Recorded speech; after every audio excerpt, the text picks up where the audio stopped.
welcome and welcome back to my channel. My name is Deb from DG Reads, and I'm here to kick off my weekend vlog for the FaceOff 48-hour readathon.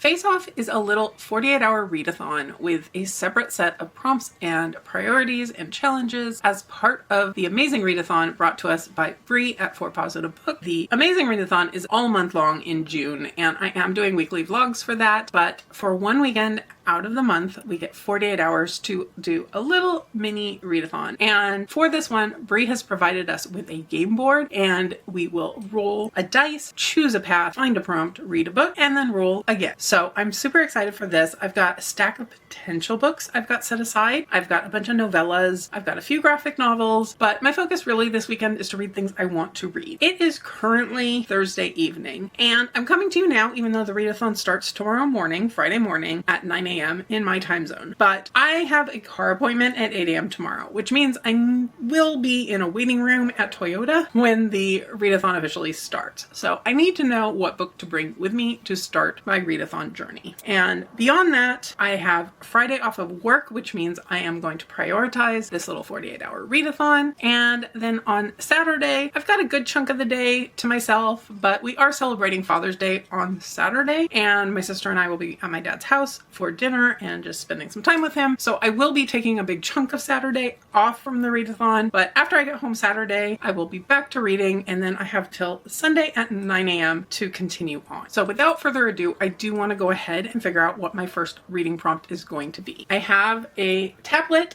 I'm going to screen record, I think is going to be my best option, so you can see what I'm doing without me having to worry about whether it shows up on screen. And I'm going to be rolling a virtual dice and then determining which prompt I'm going to land on. So let's see what we get. First off, we roll.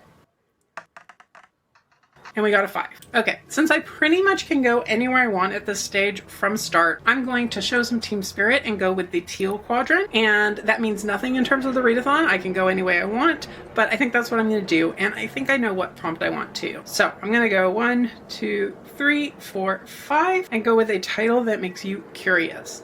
Okay, and I've picked my book option, and that is going to be Guillotine by Delilah S. Dawson. I just read Bloom by this author in the most recent vlog that will have gone up before this one, but I really know absolutely nothing about this one other than Lexie from Books with Lexie loved it. But really, when I was thinking about titles that I could consider intriguing, this one definitely stood out because is there a guillotine? How is it being used in here? After Bloom, I know the author can go some really wild and dark and disturbing directions with things, so I'm excited for it. Plus, it's a short read. And based on my experience with Bloom, I think it will be good at keeping my attention as I'm sitting in a busy waiting room, waiting for my car. So this is where I'm going to start tomorrow, 9 a.m. And I'm a little disappointed I have to wait, but I'm excited for it. So I will check back in with you once I get home tomorrow. Hopefully I will have made a good dent in this, if not finished it while I'm waiting. Actually, probably, hopefully, I will get home before I finish it because I don't really want my oil change to take that long, but we'll see how it goes. So I will go ahead and talk to you tomorrow once the readathon has started.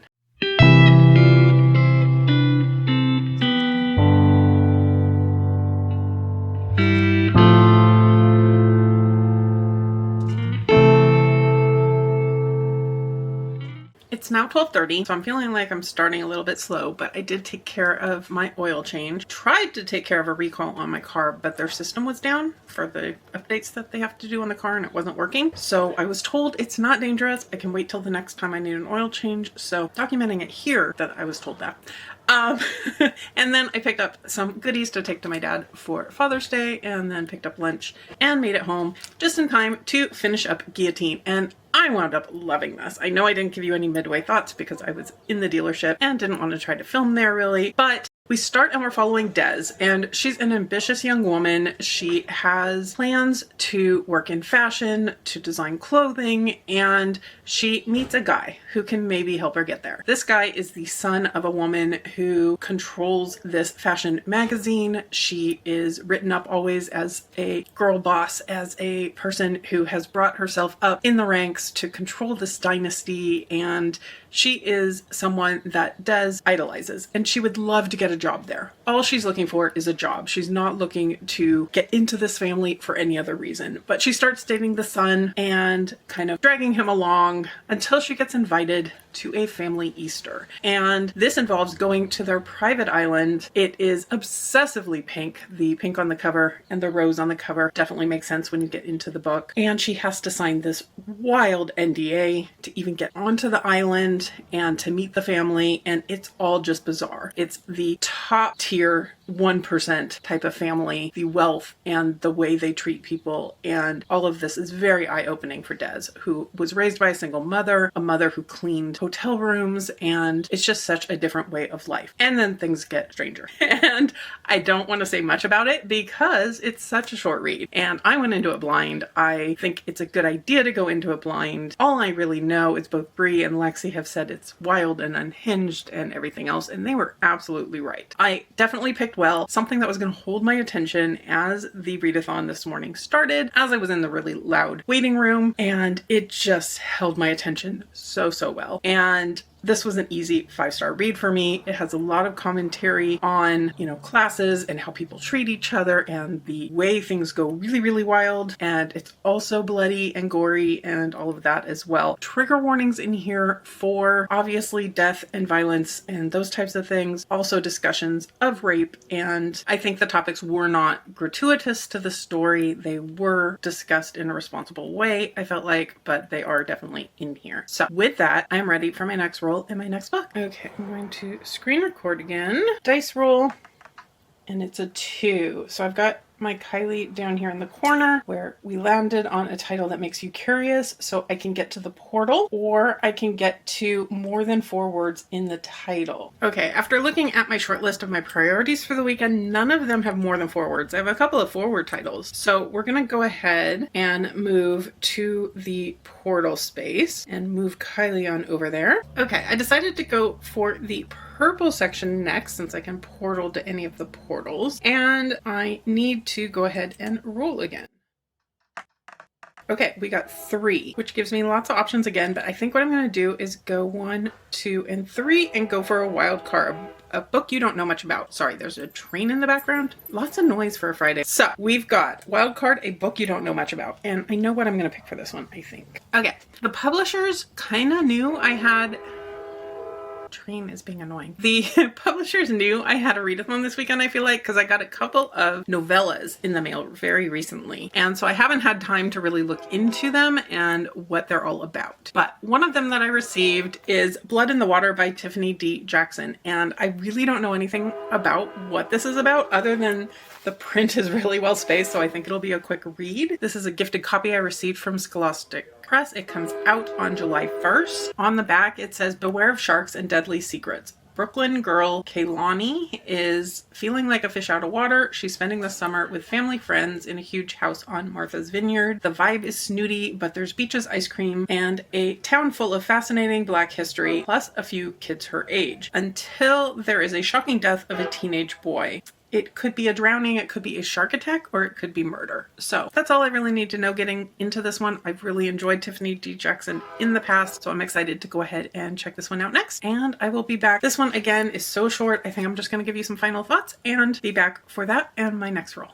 I am back a little bit later than I intended. I wound up getting a little bit distracted by life in general, by Discord, by Kylie, and the like, and I wound up needing a quick nap because I was struggling to keep my eyes open for a little while there, and it really wasn't the book, it was just me being really tired. So I did, however, finish up Blood in the Water, and this is a middle grade, which I didn't realize when I first picked it up, and the author did have a note at the beginning that she wasn't sure about writing a middle grade story. She usually writes YA, and she had some reservations about whether she could write about difficult things, whether she could write about death and potentially murder and things like that, but she wanted to go ahead and give it a go, and I think she did a good job of keeping it feeling a little bit younger, although to me it kind of still walked a little bit of a line of feeling YA, aside from the fact that the characters are definitely middle-aged kids. We are following this young girl named Kaylani. Her father is in prison for something that she firmly believes he didn't do, and from what we know of him through her gaze, he doesn't seem like the guy to have done it, but he and her mother are encouraging her to go off and have a good summer. She's more concerned about helping his lawyer to find proof that he didn't do what he did, but the father has people that go summer at Martha's Vineyard each year and are willing to take her along with them. The granddaughter of these people is the same age as Kaylani. They used to be friends way back when, and Kaylani's not excited about this, but she decides to go. Once she gets there, she is learning quite a lot about Martha's Vineyard. There's a lot of Black history tied to Martha's Vineyard. A lot of wealthy Black families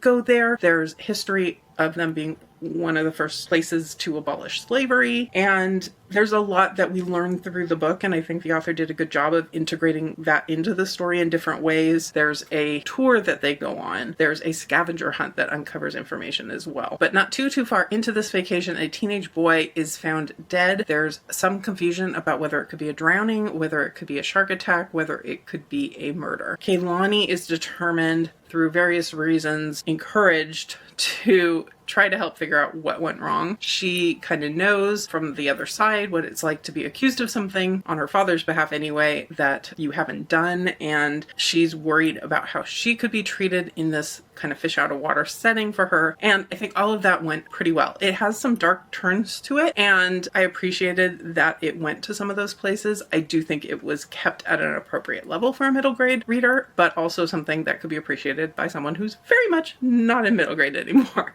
So this was a good time. I think it's a 4-star read for me. This one comes out July 1st, I believe, or at least in July. I just received it in the mail very recently. So thank you again to Scholastic Press for the gifted copy. But now it is time to figure out what's next. Okay, screen recording, and I need to roll my dice, which gave me a 1. So my options are a TBR vet or a favorite genre. You know, I'm going to push myself a little bit and go ahead and use that TBR vet. I didn't plan ahead any books that have been on my TBR for quite a while, but I see one on the shelf behind me. Okay, so let's go ahead and commit to a TBR vet, and let me grab that. Okay, the book that I picked up is The Bedmakers by Chad Lexie and John Bowden. This is one that I received in a Nightworm subscription, I believe, and I believe it has been more than a year. It's been sitting on my shelf. There is no audiobook for this one, and it's a little bit of a dense pages, but it is only 157 pages, so I feel like it's doable to go ahead and read tonight. If I'm struggling, I might let myself roll again and find an audiobook, but we're gonna go ahead and start this one at least and see how far we get before I start falling asleep again. So it is now 4:40, so I should be able to get in at least this book and maybe one more thing today. We'll see how it goes. I've been definitely getting more sleepy than I expected to, but I think I'm gonna make myself an iced coffee, maybe a half cap type of situation, and maybe that'll help me perk back up a little bit to get back to the reading. This is probably an awkward angle for filming, but I'm on the couch and I really didn't want to get up, so that's what we've got. I am back and I have finished up The Bedmakers. I swapped over to my pretty purple bookmark. This is not my team's bookmark, but since I'm on the purple quadrant of the game board, it was a good time to make use of the fact that I have all of the bookmarks for all of the teams. So anyway, this book took me longer to read than I meant to, but that's mostly because I took some time to do editing, catch up on editing this vlog to date, and getting my post for tomorrow ready to go. This one had me a little worried at the very beginning. Pages 2 and 3 were swapped. I was very confused because it said, Lord willing, day old. It was a short walk.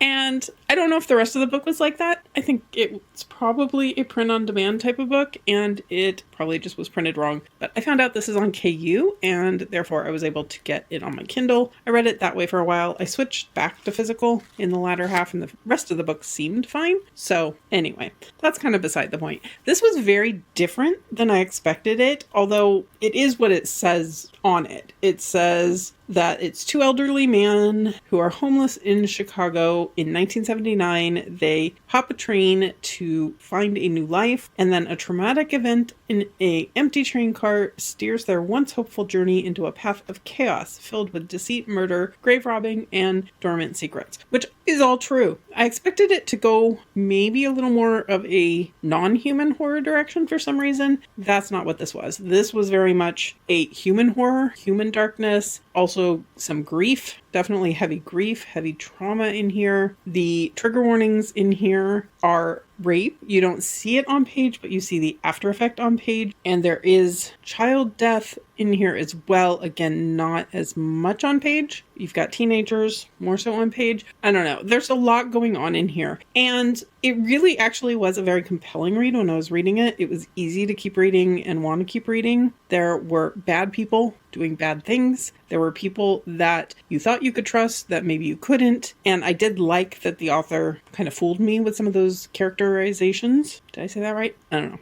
It's getting late. But I'm not sure ultimately how I felt about it, if that makes sense. It got me emotional at the end. There were things in here that definitely caught my heart a little bit, and I like that about it. I like that it did go where it needed to go. It came to a good resolution, I felt like. So I'm leaning towards a 4, maybe a 3.5 to a 4. Some of the writing in here was oddly descriptive and almost poetic, but not really, for this type of book. I don't know. It was an interesting one, and I'm glad that I finally picked it up because this one has been on my shelf for far too long. So, in any case, I like the fact that we had older characters. It is historical, but it didn't feel super historical, which had me a little bit worried when I realized this was historical when I started it. I think it's more so a story that is told in a historical way, because if it was a modern day, you wouldn't be able to hop trains and live off of $5 and do some of the things that the characters in here did. But in any case, I did finish this one up. Glad I finally got to it, but it's now time to pick a new book. Okay, let's go ahead and roll again.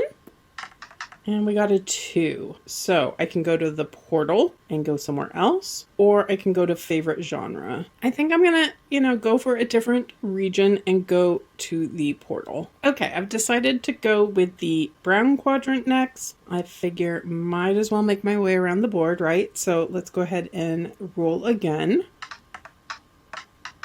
And I got a 5, which actually means I will not be staying in the brown quadrant. So I can go for a new to you author. I could go for under 300 pages. I could go back to teal and go for a book you're excited about or recommended by a friend. It's late at night and I don't know that I have any friends awake at this point I could ask necessarily. So I'm going to avoid that one. Okay, I'm going to make it easy on myself and go with under 300 pages. So we're moving into the blue quadrant this way. So let me go 1, 2, 3, 4, 5. Under 300 pages. Okay, that gives me a few different options in my priority list, which I think what I want at this time of night. Probably something with an audiobook would be good also. So let me see what I've got.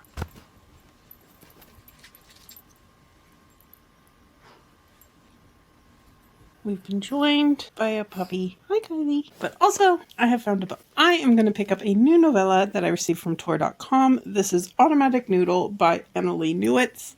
This is an author I've read from before and enjoyed. This is an August release. I don't off the top of my head know what day in August. Does it say? It does not. It just says August. But my understanding with this one is we've got robots who open a noodle house. I could be wrong about that, but I did just get the audio for this one through NetGalley from Macmillan Audio. So I have options to read physically or pick up the audio if my eyes start getting too tired. It is about 10:30 at night now. I don't know if I mentioned that earlier, but I also picked up a new Amazing Readathon bookmark for this one since I've moved on to the blue quadrant, and I don't really have anything else to say at the moment.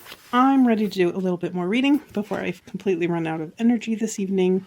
I keep saying I'm going to read things faster than I actually wind up reading them, so I'm not even going to make promises at this. Chances are I will check in with you about this one in the morning, unless I wind up flying through it faster than I expect. So anyway, I will get to reading and snuggling with my obviously sleepy pup and get back to you when I can.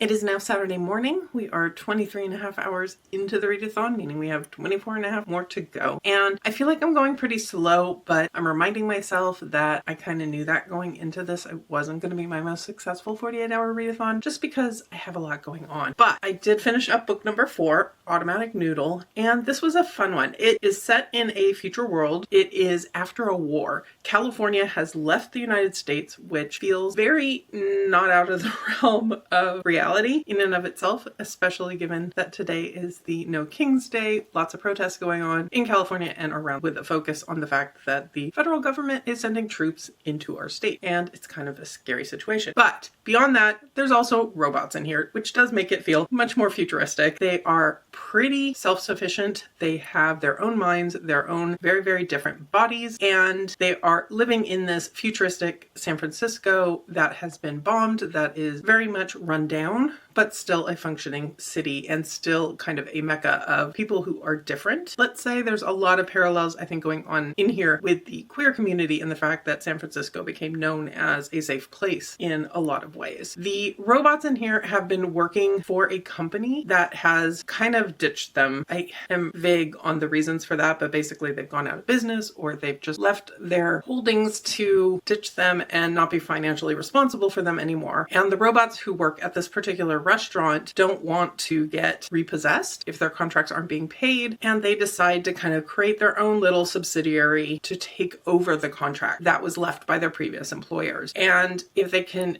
open up a restaurant of their own and make it successful enough to pay the lease on the building and pay the business expenses and pay the leases or the contracts of these robots, they can keep going and basically handle their own lives, live their own lives, and that is the objective. And it has a very much found family aspect between these different robots. They are all very different. We've got Hans, who is the chef. He has no legs, but he's the one making the noodles in the back. They've got tracks in the ceiling to allow kind of movement without legs. We've got one robot who has damage from setting up some of the stuff for the restaurant, and she really embraces that and decides to allow the fact that her robot pieces are showing out from under her human disguise. And we've got a robot making changes to their body in other ways as well. So it has just a lot going on in here, talking about kind of self-sufficiency, about identity, about changing one's identity and feeling comfortable in their own artificial, in this case, skin. And I think this was really well done.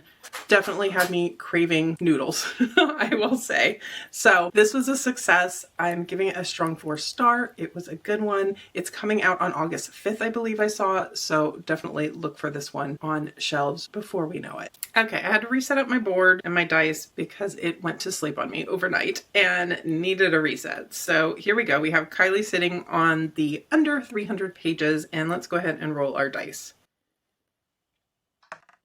We got a 6. Okay. My thinking was to maybe try to hit the brown quadrant next, just because that's the only one I haven't hit yet, and why not? So if I did that, I could go 1, 2, 3, 4, 5, 6, an author you've read from before, or 1, 2, 3, 4, 5, 6, a person on the cover. And honestly, both would kind of work for one of my books. So let's just go 1, 2, 3, 4, 5, and 6 and go with person on the cover. That's the plan. Okay, I just got a really fun package in the mail from Scribner, and it's a Stephen King package, which they don't do very often, so I feel super, super privileged to have received one of these. And it had 2 different books in it. One was Never Flinch, which is the newest Stephen King book, the Holly Gibney new book, and I'm excited for that one. But they also included a little novella for The Life of Chuck. And this is the movie tie-in edition, because there is a movie for this that is just coming out, or just came out, I'm not sure exactly, and it's super short. This is one of the stories in the collection If It Bleeds. So I have read it before, but it's one that I don't really remember very well, so I'm excited to read it again. I'm excited to watch the movie. There is also a little graphic in here, and I'll try to put a screenshot of it up. But basically, there's little things at the bottom there, and when you flip through, we've got Tom Hiddleston dancing for us. So that's fun. I tried to film a little flip through of it, so hopefully that will somewhat come up. And since I have them in this particular book, they also sent these little cards for some of Stephen King's other books, some of his classics, and on the back we have different quotes from the book. So these are also really fun. I'm going to be using these as Stephen King bookmarks for sure. So with that, I think this is a good one to start my day with. It is super short. It is only 105 pages or so, and it is a reread, so that should help as well. I don't have audio for this because the wait for it is quite long at all of my libraries, but I think sitting with my coffee this morning, Kylie's hanging out here and ready to snuggle in my lap as well. So this is objective number 1 for the day, and we'll go from here. It's now nearly 11 o'clock. I haven't had any food yet today, so I'm thinking my next objective is going to be a coffee refill and something to eat. But in the meantime, I did finish up The Life of Chuck, and I loved this. I know I'd read it before because I did read the If It Bleeds collection, but I really didn't remember a whole lot about this at all, but really appreciated it. There's an opening introduction from Stephen King where he explains the kind of origin of the story, and he said it kind of started with an African proverb that says, when an old man dies, a library burns down. And he took that and kind of expanded upon it to be the concept of when someone dies, their entire world, their perception of the world that they have seen, dies with him. And this book is written in 3 different acts, and they go in reverse. In the first act, the world is ending because Chuck is dying. And you see a lot of billboards around town saying, "Thank you, Chuck. Thank you for 39 great years." And it's kind of paying homage to the fact that he's the one who created the perception of this particular world. We're following a couple of characters who are not Chuck, who are seeing this world falling apart. And then from there, we go back in time. And after the second act, we go back in time even further. And I really had forgotten kind of the final twist in here, what we know about Chuck in here. And I really, really liked that. I liked the concept and the way this is put together so creatively, and the writing and just the thought that obviously was put into it. And all of this together, this was definitely a 5-star read for me. The movie, if I had looked at the bookmark that came with the book, is out. It just came out last week in theaters. So I am super excited for it. It has a lot of kind of recognizable people. And from what I've heard, not all of them are in it for very long, again, because it's written in 3 different timelines where people will not have existed in all of those timelines. But I'm super excited definitely to check it out. Probably won't see it until it shows up on streaming somewhere, but on my list to watch for sure. So this was a big success, and I am ready to go ahead and pick my next book. I'm kind of hoping to find something with an audio, just because I do want to do a little bit of moving around, maybe take Kylie for a walk after breakfast, definitely put on something other than my PJs. So let's see what we have next. All right. Kylie is sitting on the person on the cover prompt where we ended last. So let's go ahead and screen record. Let's not forget that. And here we go. Roll. We got another 6. So lots of options again. Okay, I think what we're going to do is go back into the blue quadrant, and we're going to go 1, 2, 3, 4, 5, and 6 for a new to you author. And the book that I'm going to pick up is one that's going to do me a bit of a favor. It's on my TBR for the month, and that is Volatile Memory by Seth Haddon. I'm pretty sure this is a new to me author. There's no also by in here. Oh, it's a science fiction debut. So it definitely is a new to me author. So this one is on my TBR this month for the Buzzwordathon prompts in particular, because Memory Words is the title prompt and Celestial Objects is the cover prompt. And it's really hard to see, but there is a planet here. There's some planety or moon type stuff up here. So this knocks out both Buzzwordathon prompts for me, and it's a nice short novella. But I did fail in my mission to pick a book that had an audiobook option. I realized after I decided on this book. So what I'm going to do is roll a second time and get an audiobook for sure on my next pick. So that way I can still take Kylie for a walk. And if I don't finish this in time, then I'll have a book to take with me when I have to leave the house later. So that's what we're going to do. We're going to get a little bit ahead of ourselves, but I have no doubt I'm going to finish 2 more books. So we can do that. Now that I talked myself into that, let's go ahead and screen record again. And we've got Kylie sitting on the new to you author space, although it's hidden by the tools, but you can see her there poking out. So let's roll.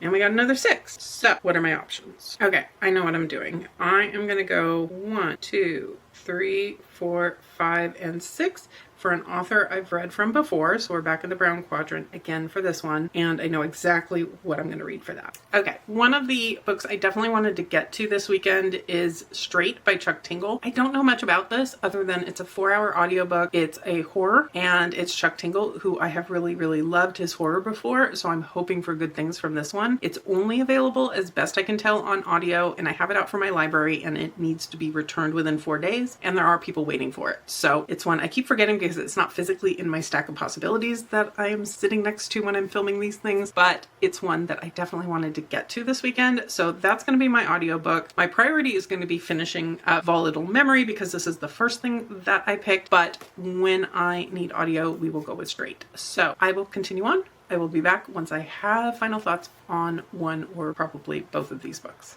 I'm here to do a quick check-in because I'm about to leave the house for the day, so thought I would update you on where I'm at. My current physical read, Volatile Memory, is going really well. I'm liking it a lot, but my concentration for physical reading is a little bit lacking at the moment. That tends to happen when I know I have to be somewhere at some point. I don't quite settle in as much, but I am at the halfway point. The other thing I think with this one is it's just saying a lot, and so it's not necessarily a rush through it type of read. It's got a lot of really beautiful language in it, a lot of good discussions, and I haven't told you anything about what this one's about. We are initially following a woman, a trans woman named Wyla, and the start of the book, it's actually second person. It's addressing Wyla, and we don't know who the narrator really is, but Wyla has heard this call to scavengers. She is a scavenger in space. She has a really dumpy spaceship. She has a mask, a rabbit mask, which is a very kind of low tech. I mean, it's high tech by our standards, but low tech for her world sort of mask. And a mask is like a user interface AI, like it can call up maps and directions. It can scan for dangers. It has a lot of functions, but there are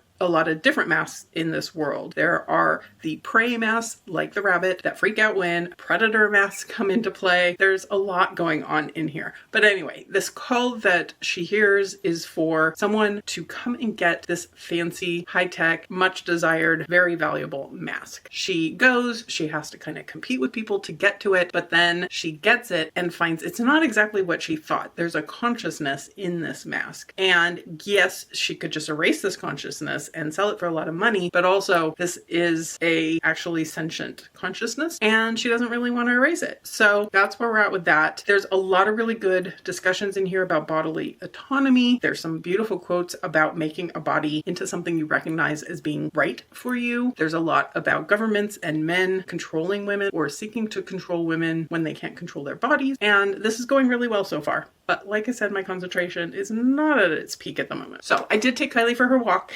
and she heard me say that and is now looking at me. But we've already gone for the walk and I did finish Straight by Chuck Tingle. It turns out it's only a 3.5 hour audiobook because it contains the initial opening part of Camp Damascus at the end of the audiobook, but I enjoyed this one as well. It turns out that there is actually a print version of this book. It's just the library doesn't have it. So I was able to find it for page count purposes. But the story here is that all of a sudden, one day, a couple years back, some sort of force in the universe caused all straight people to go insane for basically a day and attack queer people. And they become these kind of mindless zombies. They don't remember what they did after the fact. The first time it happened, no one expected it, and it went very, very poorly for people. There was a lot of death, a lot of destruction. The second year wasn't quite so bad because people knew what was coming. And now there's a vaccine. There are preventative measures. And in theory, it shouldn't be as bad. We're following a main character and his friends, and they're all going off to Joshua Tree to have a fun weekend away, but also just to be away from civilization because they all fall on the rainbow spectrum of queer in various ways. And they just kind of want to keep themselves safe, hang out with each other, stay away from straight people. And things, of course, don't all go according to plan. We have a lot of violence, a lot of discussions about allies and whether you can trust allies or not, whether you can support each other, support allies, and all of this goes on. It was a fun, quick read while also hitting some serious subjects in here as well.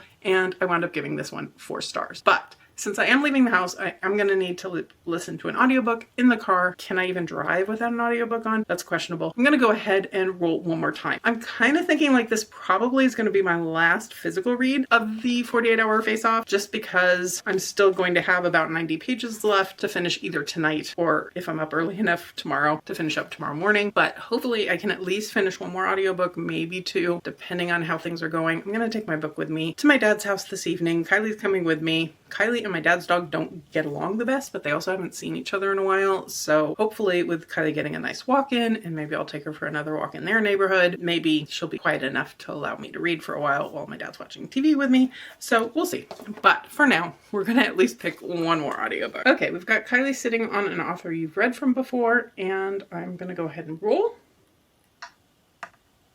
and we got a 1. So I can go to the portal or I can do flip a coin. And in all reality, flipping a coin seems like a lot of work. So we're going to go to the portal. We're going to take the lazy route. Okay, I decided to move Kylie back to the teal quadrant. That's my home team. That's where we started. So let's see where we go next.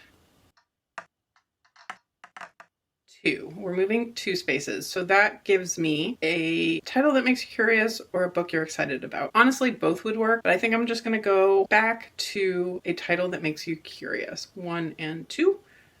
And there we go. Okay, for a curiosity-inducing title, I have Murder by Memory by Olivia Waite. And this is a gifted copy I received from Tor.com, and it's one that's caught my eye since I got it and has had me really curious to pick it up. It has a very bookish cover and kind of a space background to it. So it actually has been very close to being chosen for a couple Buzzwordathon when I needed a bookish cover. And then this month, even where I need a memory word and celestial stuff on the cover, it also would have worked quite well for that. I don't know too much about this one. I know it's set in space. I think it's a cozy type of mystery. We've got the ability here for new bodies, and your memories can be moved into a new body, or your memories can be preserved until you want a new body, but I'm assuming something goes wrong. It's super short. I do have the audio out from the library, so that works out quite well for me. I think it's one I should be able to actually even finish just driving around today, so this should be an easy one to go with next. So I'll be back once I have final thoughts on this one, and we'll see how the rest of the day goes.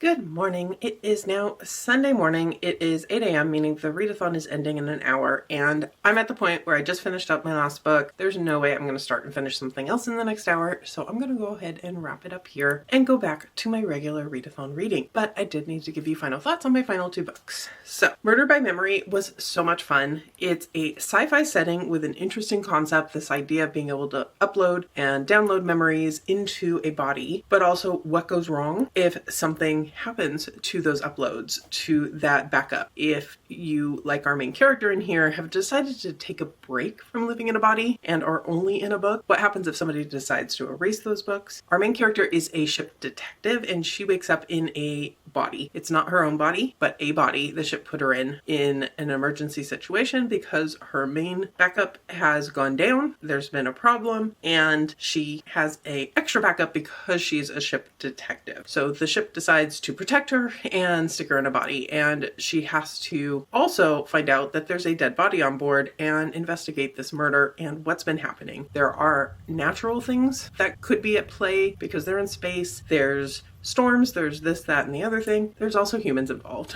So it's a very quick story. It worried me at the start how a book this small, it's only a little over 100 pages, could really develop and give solid answers to a mystery with so many elements at play in here, but I think the author did really well. It's definitely a cozy mystery. You're not looking at huge stakes and all of that going on in here, but this was a solid 4-star read for me. I had a lot of fun. Like I thought, it literally was just my driving around book yesterday. Kylie and I went off and picked up a snack for lunch, and the guy at the drive-thru saw Kylie in the car and handed me a paper-wrapped piece of bacon for her, so she had a good day with that. And then we were at my dad's house in the evening for pizza and just hanging out, and then the drive home finished up this book for me. So this was a good time. And then after I got home, I went back to Volatile Memory, and I wasn't quite awake enough for this last night, or I was for a little bit, but I couldn't make my way through the entirety of it before my eyes were just dropping. And partly that's just because I was tired, partly that's because the second half of this book lost me a little bit. We lost some of the interesting conversations. They're still there, they're just not the focus as much. The second half of the book definitely goes more into plot. There's more action going on, and some of that just was losing me a little bit. I feel like there were a few questions I had that didn't get fully fleshed out answers, and the relationship in here I never quite felt for, so it didn't quite land for me in the same way in the second half as I was really loving it in the first half. There is definitely interesting dynamics, and I appreciate the idea of a relationship between two people regardless of what and who they are, but in the end I think this one's getting a 3.5, kind of averaging the first half and the second half out for me, and still rounding it to a 4 I think, because I really do enjoy the writing in here. This is the author's sci-fi debut. They've written other things, I'm assuming obviously must be in other genres, but I would definitely be interested to read from them again. So this is my weekend's reading for the 48 hours of FaceOff, which in the grand scheme of things is not that bad considering I was busy for chunks of it and had other things that I needed to be doing. I think I had a couple in here that I really loved and definitely enjoyed all of them. There weren't any that I didn't like, which is a big success for a weekend as far as I'm concerned. Let me know in the comments below, were you participating in FaceOff Weekend? If so, what was your favorite read of the weekend? Or have you read any of these books or any of them on your radar? Several of them are coming out very soon, so I would recommend any of these be picked up because I did like all of them. And if you've made it this far and you don't have anything to comment, leave me a mask emoji for the mask in Volatile Memory. I know there's some sort of acting mask emoji